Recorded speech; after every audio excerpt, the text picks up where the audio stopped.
I based my prison on a real prison in my prison's called Stanville. It's fictional. I wanted to have some free range with that, but give it the feel and effect and lifelikeness of the California prison system, which I know pretty well. I've been in almost every men's prison in California, like with access, like walking around the yards, talking to people. The women's prison, I don't have access to the yards. I've been on the yards, but I mostly go there to visit people. But I have one friend, her name's Teresa Martinez, who was in that prison for 23 years. It's in Chowchilla, California. 4,000 women are there. It's the largest women's prison in the world. And she is a historian of the prison with an incredible mind. And so she told me so many things about the prison. To the Harbor Grace excursion with the voice to have. Books really saved my life. Thanks for that introduction. It's very nice, and thanks everyone for coming.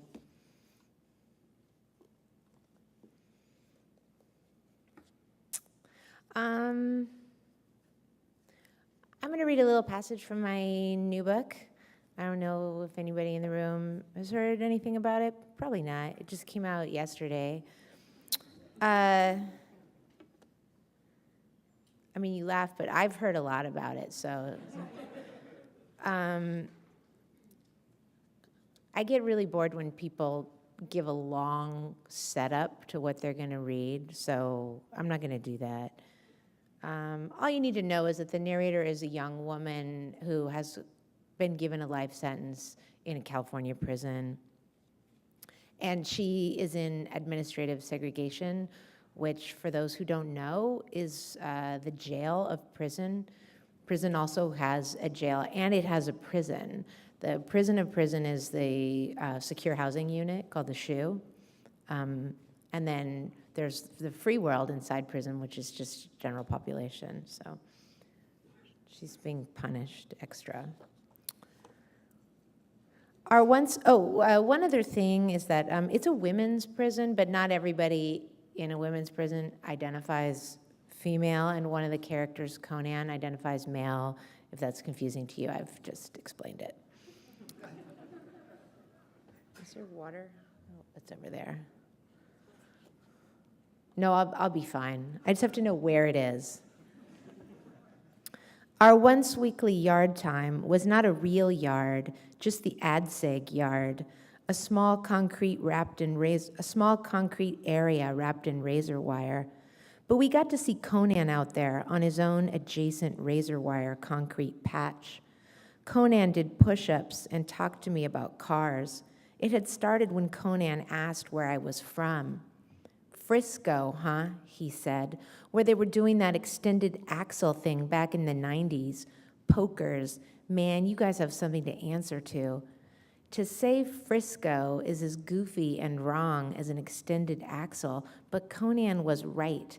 It was as if one morning I'd woken to discover that every neighbor on my block had extended their axles so that the wheels of the cars stuck out on both sides. Now it was a distant memory, something unfashionable. That was before I'd moved from the avenues downtown when the city was invaded and I could no longer afford anything but a place in the Tenderloin. Extended axles were no less important than any other memory we made the subject of our talk, life as we had known it. Conan and I reminisced about big rims, floater rims, spinners, neon undercar kits, Hollycarbs, and Hemis, popular trucks and SUVs, the Chevrolet Intruder, the Dodge Rendition. The Intruder, Conan and I agreed, looked like something that was designed to be inserted in something else. There's a new Nissan coming out called the Cube, Conan said. Oh, this is 2003. Now you guys probably all drive Cubes because you're Canadian. You can only get it in Japan, but who wants a square car? The Cube. Now there's an aerodynamic concept. Nissan makes these trucks. You can hacksaw the catalytic converter off in 3 minutes. I can't walk past one without stealing the muffler. I should sue the manufacturer for forcing criminal behavior on me. We laughed about the smart car. Now there's a Canadian car, right? No.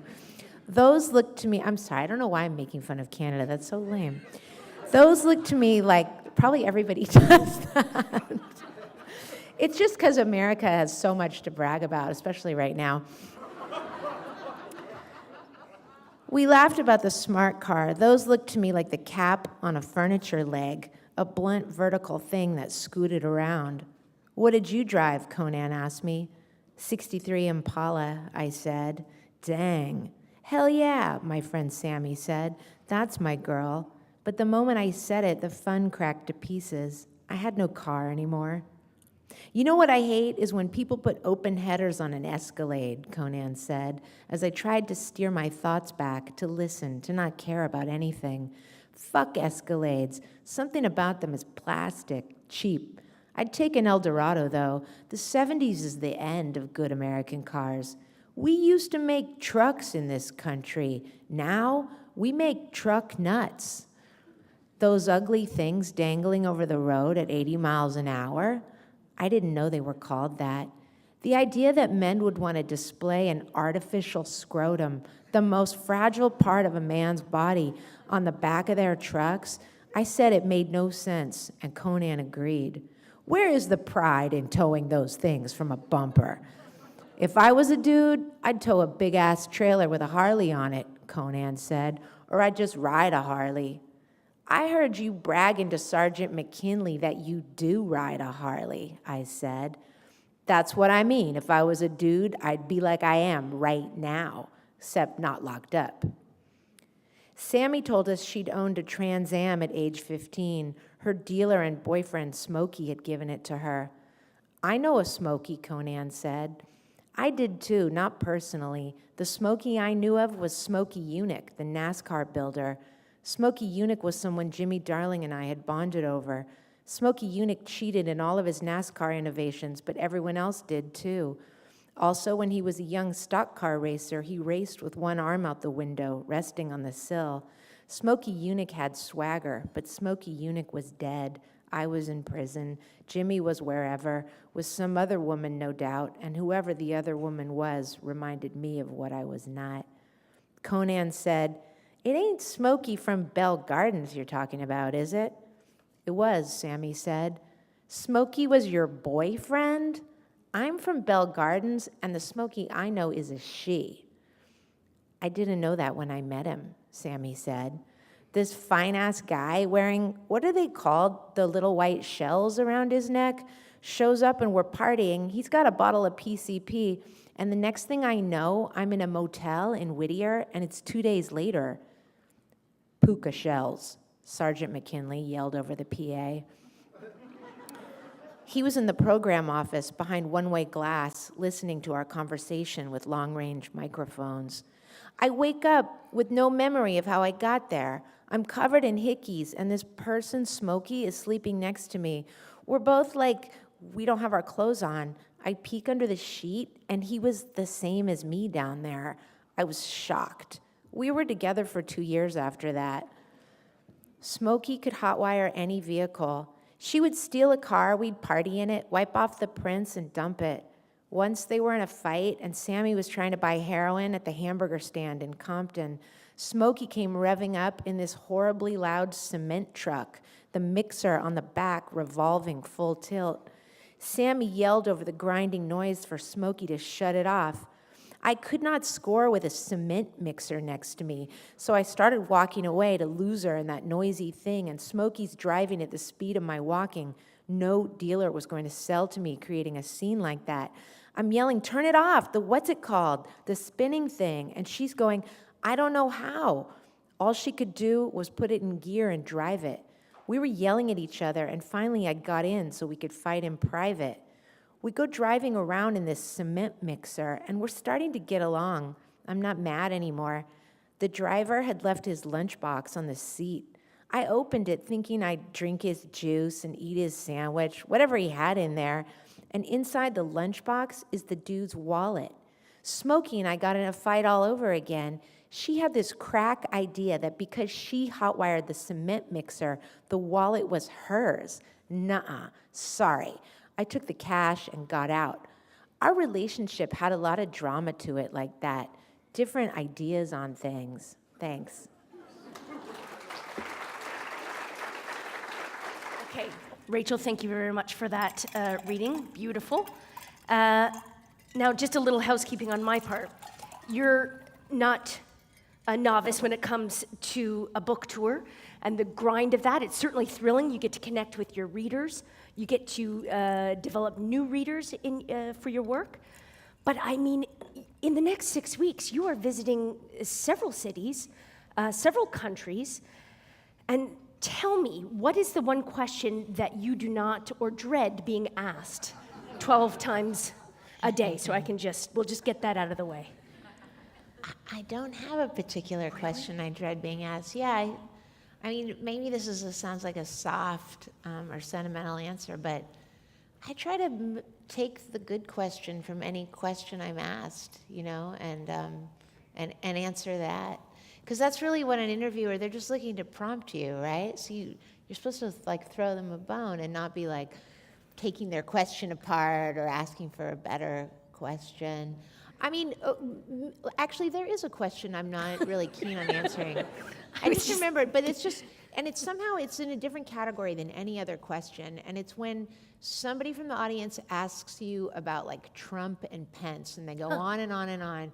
And I'm not that excited to answer those questions because I'm a novelist. I think about like fiction and myth and stories, and I care a lot about, you know, politics and the state of the world.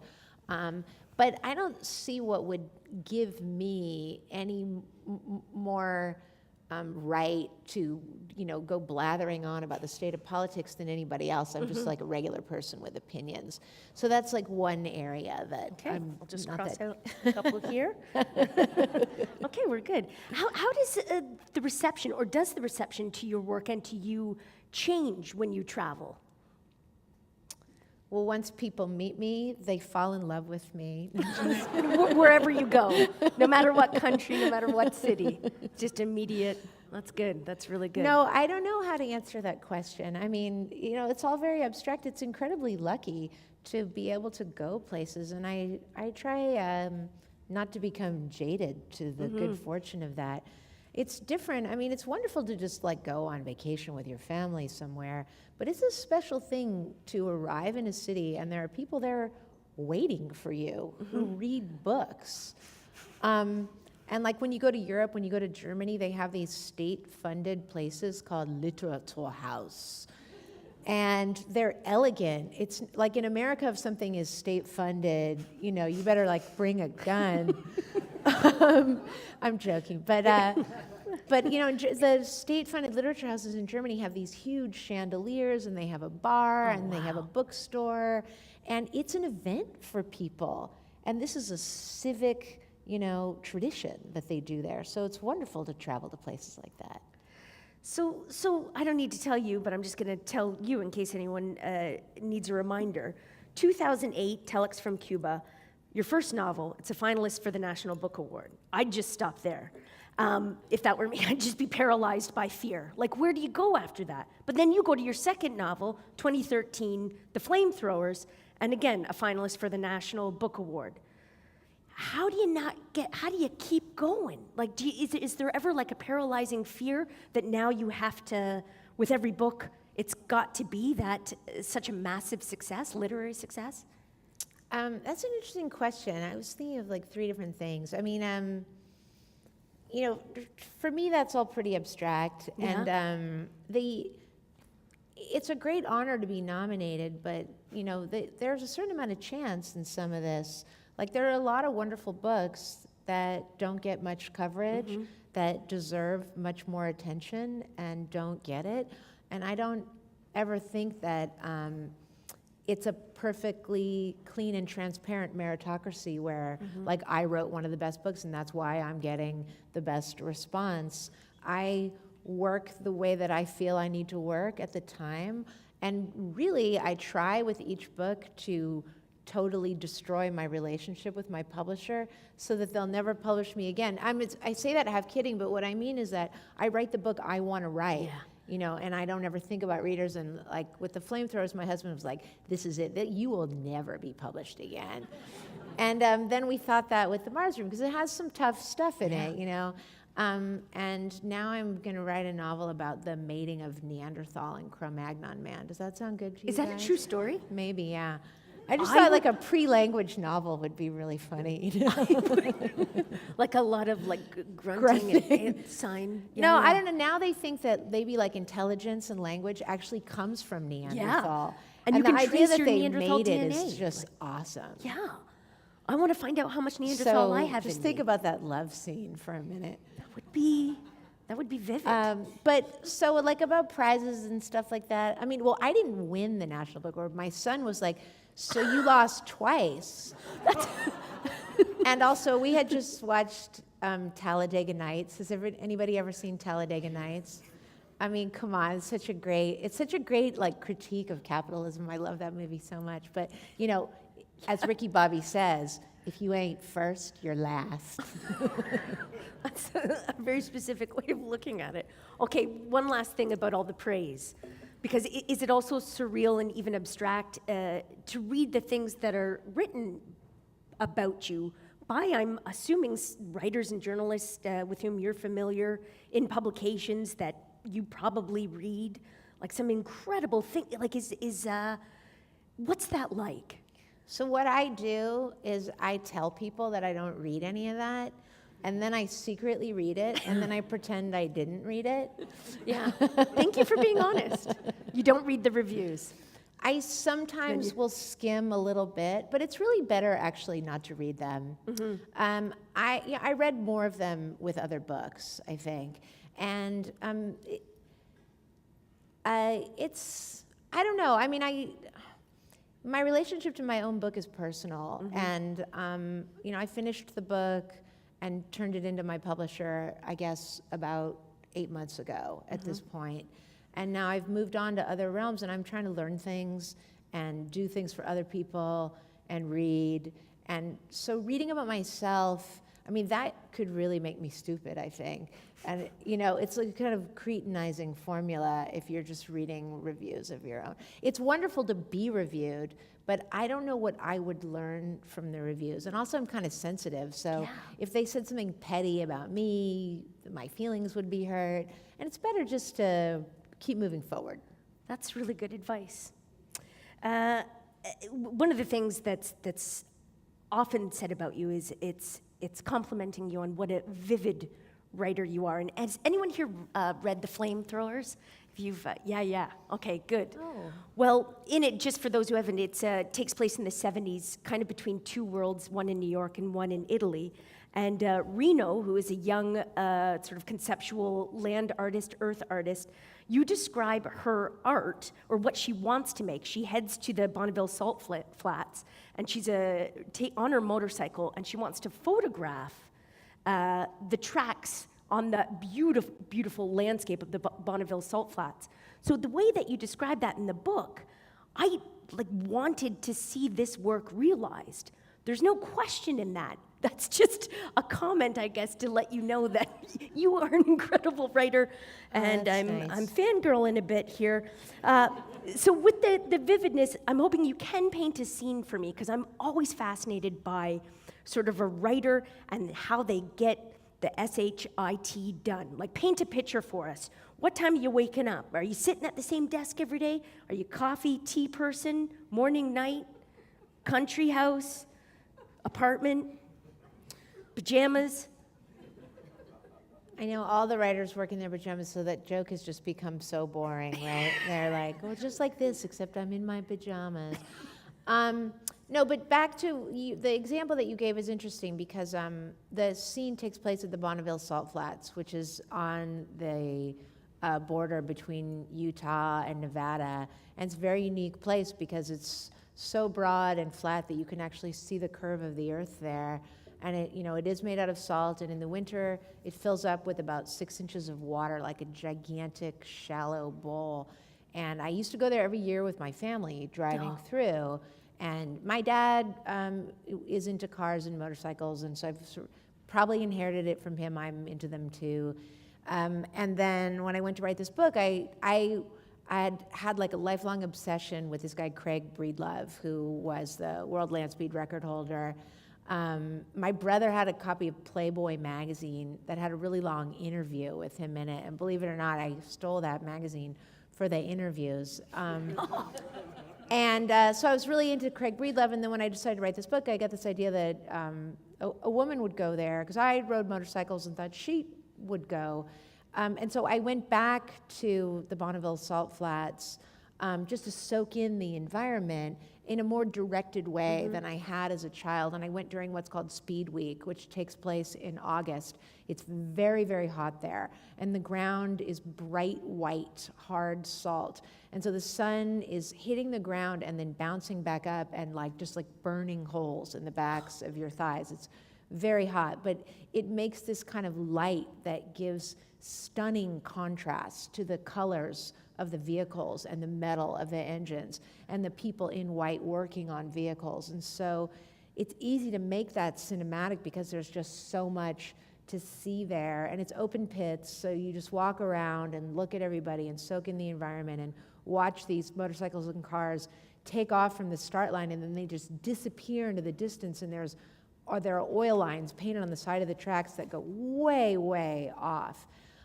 So I go and I have an experience like that with that book, and then I spent 2 years writing the chapter where she goes to the Bonneville Salt Flats. So most of it's just very unglamorous, hard work. I get up, I have a child, so I have to get him ready for school. But that's sort of half-assed.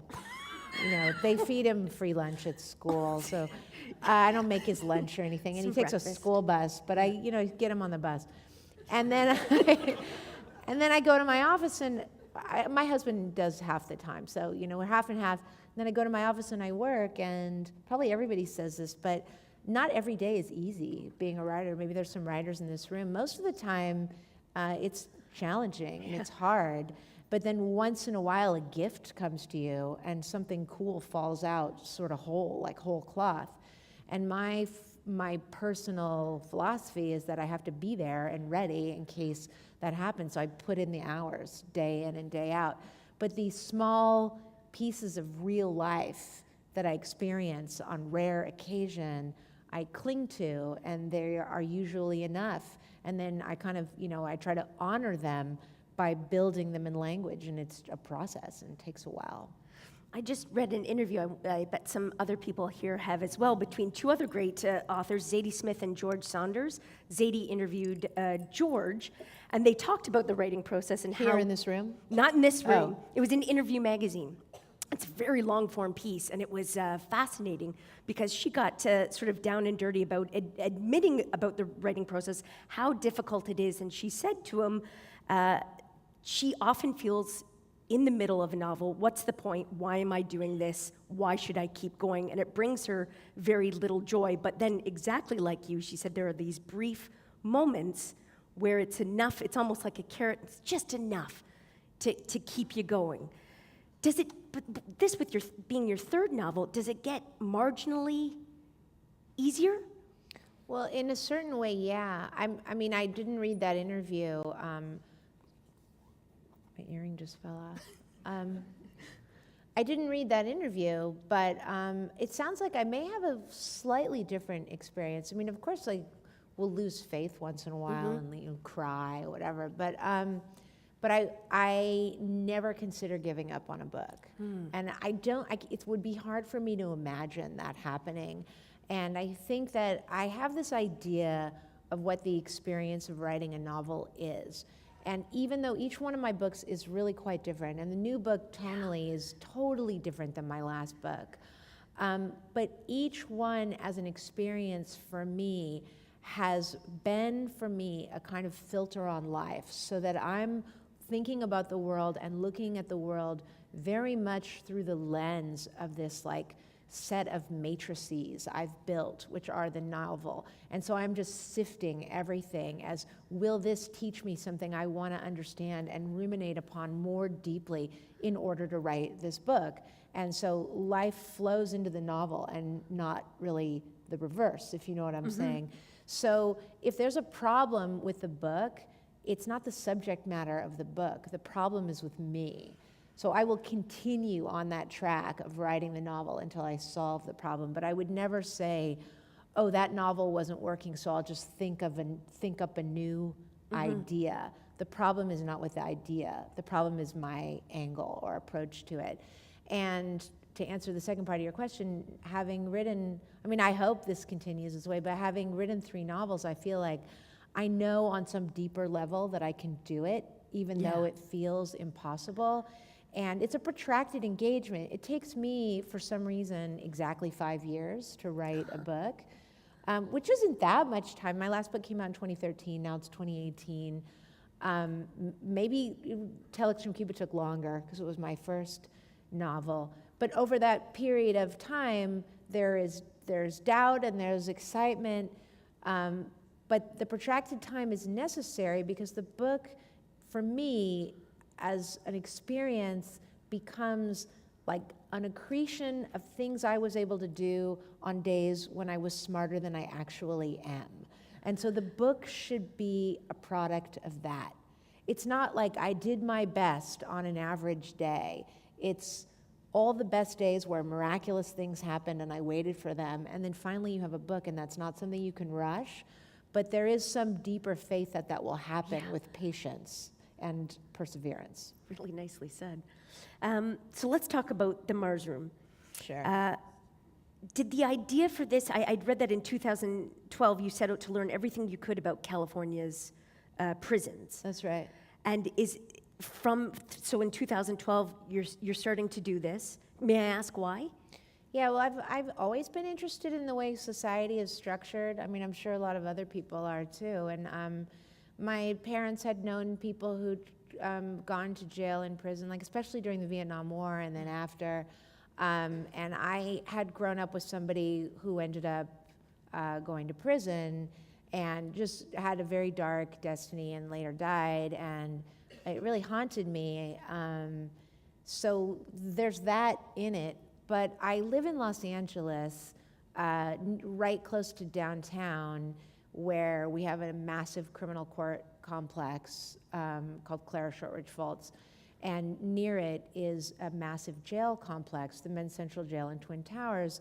And I started noticing that the buses are going back and forth between the jail and the criminal court complex. And of course, Los Angeles is a city with a very high poverty rate. There's a certain kind of level of brutality there that seems to bode, it seems to forecast something about the near future, even in other places. And I just became interested in how the society there is structured and who is going to prison. But also, it's always really haunted me that we send people to prison for life. Yeah. And I don't care what a person's done. I don't think that they should go to prison for life. And in Europe, even, the worst, the guy in Norway who killed a whole bunch of people, I think he got 15 years or something. And 15 years is a long time to ruminate on life and think about making changes. And the prison system in the United States is not rehabilitative. The goal of it is to incapacitate people. And presumably it's about public safety. But I wanted to know who was going to prison, and what the system was like, and what it's like for their loved ones. And so I just committed myself to learning everything I could about it.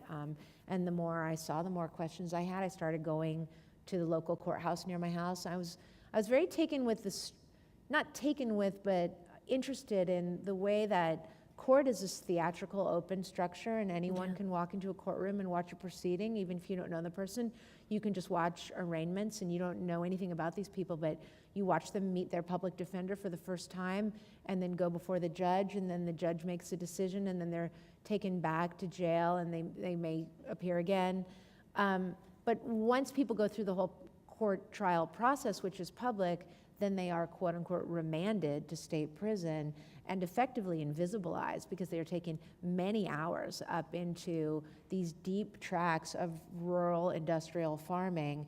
Most of them come from metropolitan Los Angeles and the surrounding urban counties, and they are put deep into these rural places and you never see them again. So one part is very public, like a theater, and the other part is very secret and hidden and private. And I wanted to see the whole thing and also make people a part of my life who have been invisibilized by the state and are serving life sentences, and so I did that. And your main character, Romy, she's not, as from what I understand, she's not based on any singular real person, but there are this incredible cast of characters that appear in the Mars room, and many of them are in a way anti-heroes, but they still manage to be very sympathetic. Even one of the worst ones, I won't get in, but Kurt, I mean, he's terrible. But Yeah. I can't give it away, but there's this one line, and I was like, what? Because you hate Kurt. Kurt's a monster. But then, anyway. So, I love all the characters. the though. characters are so good. Gordon, it's this wonderful character, Gordon, who you may have got a glimpse of in a short story that was published in the New Yorker about Gordon. He's an instructor at Stanville. That was an excerpt from the That was an novel. excerpt from the novel. And what gets me with these characters is how, when you write Romy's pieces, chapters, it's in the first person. And I just assume, going back, that every character from Doc to Kurt to, what's my other friend's name, Gordon, that they were all written in the first person. And then I read something, no, they're written in everyone but Romy is written in the third person. But Right. the way you do the third person, it's them coming through. Because I read this so fast, I hadn't picked up on it. It's incredibly masterful. Again, not a question. I have to stop doing this. But maybe I could respond Yeah. to something you said. There's a character in the book named Kurt Kennedy who is only referred to by the principal first-person narrator for most of the book, and then he speaks very late in the book. And he is a creepy guy who was a frequenter of the Mars Club, which is a sort of squalid lap dancing joint on Market Street in San Francisco. And it's based on a real place that doesn't exist anymore, that anybody who was familiar with would recognize immediately. But so Kurt goes to this place and he becomes fixated on the narrator, Romy, our protagonist. And so then he speaks late in the book, and the reason that I decided to have him speak or even really make him a character in the book was when I saw things suddenly from his perspective. He effectively stalks this woman, and I know a little bit about what that's like, just to be perfectly frank, and it is not fun at all. It will take away your deepest sense of safety to have somebody do that to you. But that had happened to me many, many years ago, and this was like 2 years ago. I was working on the book, and I suddenly had like what felt like a real epiphany, and I thought to myself, he isn't doing it to the character Kurt. He's not doing it to scare her.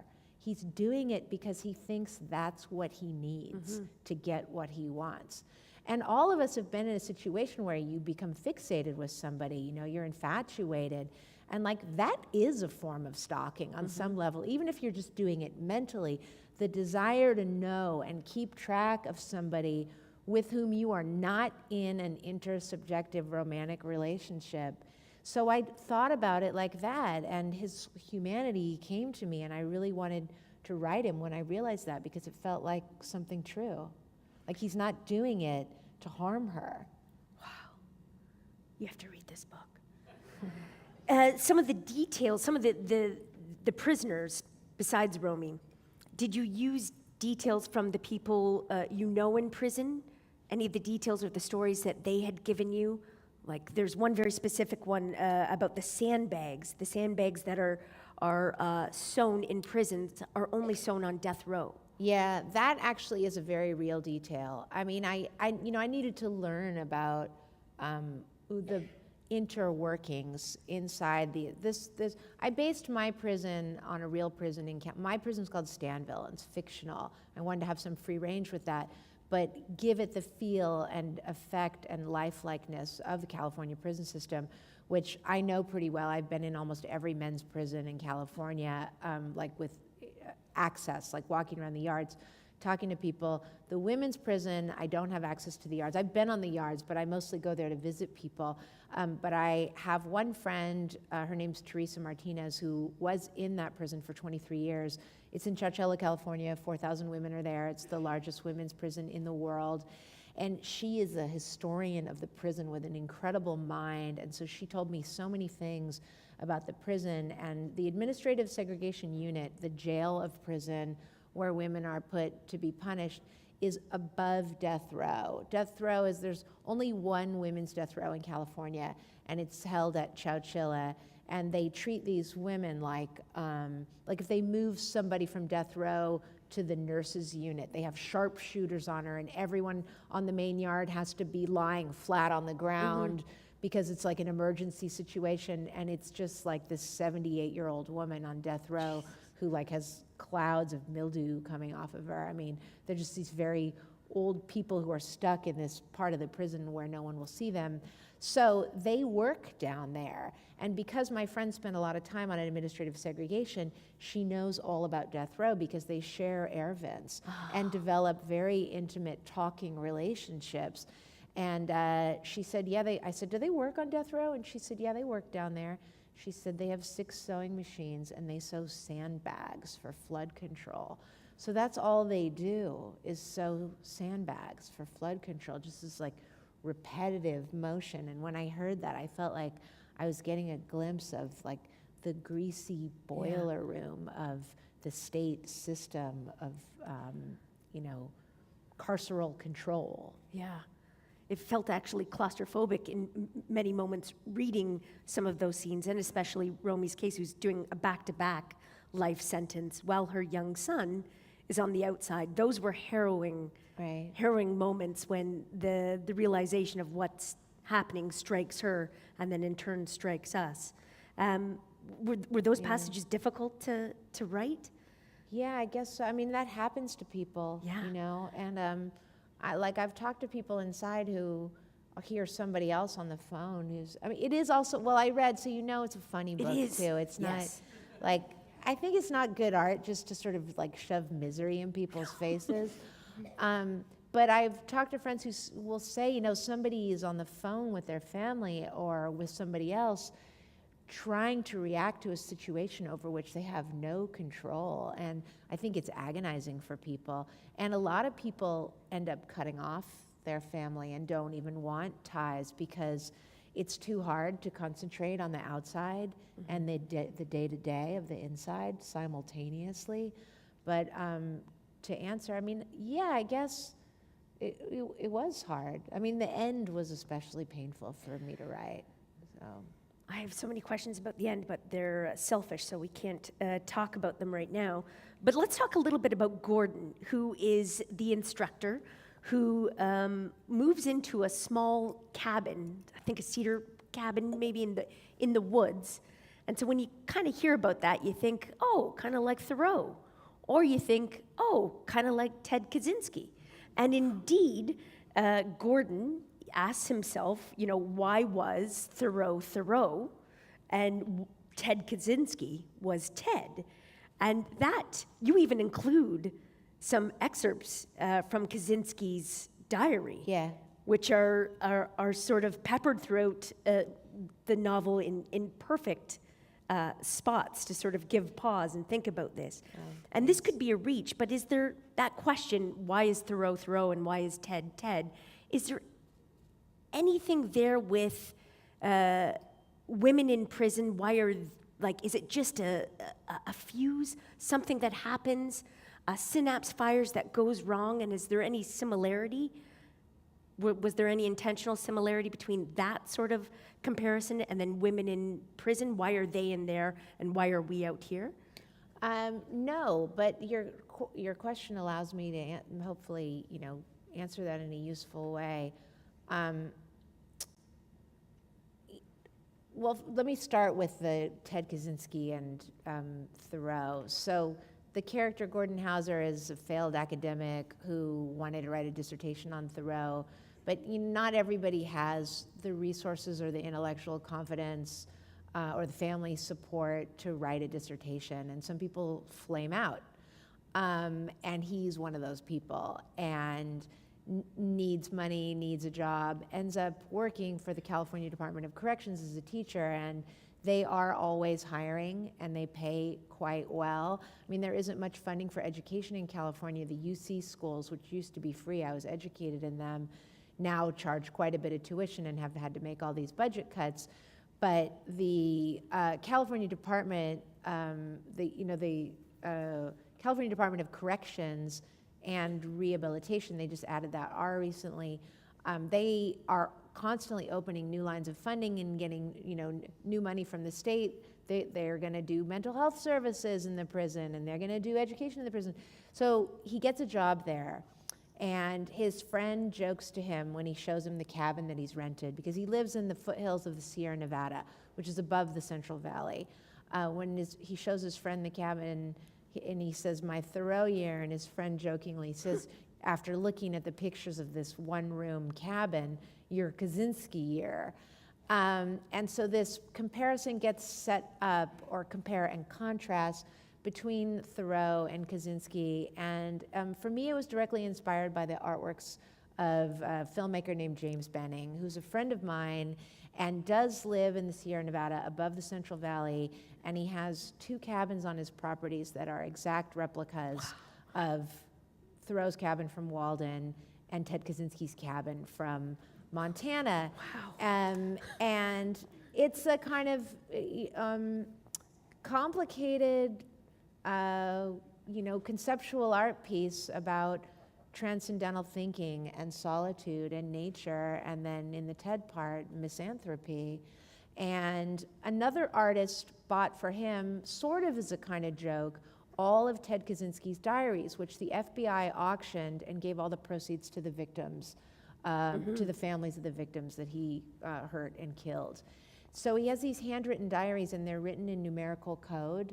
The diaries will just say like 31, 6, 82, and James Benning decoded them, and he built a computer program to do it. And so I'd read the diaries, and it was just an instinct to put a few of them after Gordon's chapters in the book, and they destabilize things a little bit, because at first Ted seems like somebody who's interested in nature, he's interested in solitude and self-reliance, which is a very Thoreauvian concept. But after a while, when, for instance, he reports upon the grinding noise of motocross bikes in the forest, or the trees that have been cleared for other people's snowmobile tracks, he becomes enraged, breaks into their cabin, trashes all their stuff, axes their TV, dumps out their vodka bottles, And so he becomes this very angry person by the end of the book. Now, so Gordon suddenly wonders, why is Ted Ted and Thoreau is Thoreau? And that just sort of happened between me and James, that when we joke about Ted, he's a familiar, and it's because he's a kind of bad brother. He has deep pathologies. He's angry at his mother. Thoreau remains more formal and serious. There's a lot more work to look at. He's deeper in history. He didn't try to hurt or kill anybody. But in terms of the women, no. And it's interesting that you asked that. To me, the overwhelming majority of people in prison are originally there because they're poor. Mm-hmm. They also have committed acts of harm. 90% of the women in the California state system have been convicted of what the state considers, quote unquote, serious violent felonies. So people are not there for like low-level nonviolent drug offenses. They are there because they did some shit and got in trouble. But it seems to me not a coincidence that no one there is middle class. Yeah. Everyone there is poor and was exposed to incredible violence and trauma in their childhoods, grew up in foster care, entered youth authority, which is a kid's version of jail when they were quite young. And Ted Kaczynski is an outlier. He went to Harvard. Yeah. He was the apple of his mother's eye. There are very few people like that who need to live separate from the rest of society. And so I see him as more of that, this outlier. Thank you for clarifying that. If anyone has a question, I'm going to just wrap this up here, but please make your way right behind the camera to the microphone. And about the ending, which I keep talking about, but I will not reveal. I can just say that it is incredibly cinematic. I immediately started thinking of not just the ending, but the entire book as a film. And I know film is very, very important to you. And I know that you at one time thought that 12 Years a Slave is maybe the most successful adaptation of a book into a film. So I'd I love forgot to I said know. that, Yeah, yeah. it's neat. It's hard to argue. It's a good one. Certainly others. But in a dream world, if this were going to be made into a movie, who would be your dream director? Let's open it up, dead or alive. Well, dead or alive, come on. Is that too that's- broad? Yeah, okay, that's living, too fine, broad. living. Well, I really like the Florida Project. Did anybody see that movie by Sean Baker? So I think what he's doing is cool. And I really like this movie, American Honey, by Andrea Arnold. Did you see that? I haven't seen it, but I know of it. And these movies actually were all produced by A24, who does want to be involved with the Mars Room. But, and they also did Spring Breakers, which I thought was Yes. so visually stunning. Yes. I like the way Harmony Korine called it liquid narrative, and I think that faithful adaptations of books do not at all indicate necessarily the likelihood of a good movie. It's like the director has to have a cool vision for the film. And I haven't liked all of Harmony Korine's films, but I liked that one movie. Those are just three people I can think of. Oh, and Lucretia Martel, but she's Argentine. I don't even know if she speaks English, but does anybody know her work? Yeah, like she would be a dream director, I think. Those are good answers.